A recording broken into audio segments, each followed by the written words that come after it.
Welcome back to this video. The very first thing you want to do is to go ahead and open up your Google Translate. Open up your Google Translate app.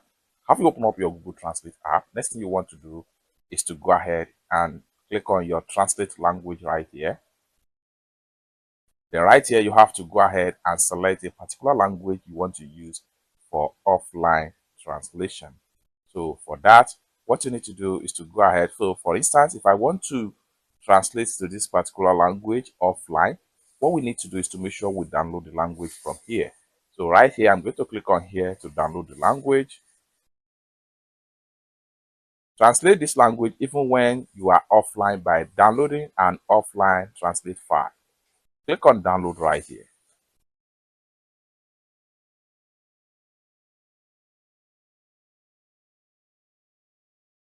After a successful download, you are going to have it in offline right here. Now let's see how we can use this particular language to translate offline. Next thing I'm going to do is to off my data. So I'm going to swipe this around here and I'll turn off my mobile data right here. You can now see that I'm offline. The next thing we want to do here is to go back to this language right here. Select on this language. Now we select onto this language. Next thing we want to do is to click on the particular language you want to translate into. So I want to click on here now, choose English language. Now I have my English language as offline and I have my translated to as offline. Next thing we want to do is to come to the top right here so we can start to type.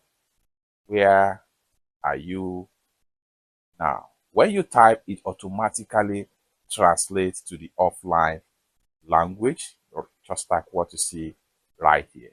It's that simple. For more tutorial tips and tricks on how to use your Google Translate, consider to subscribe. Thank you so much for watching and I hope to see you in my next video. Bye for now.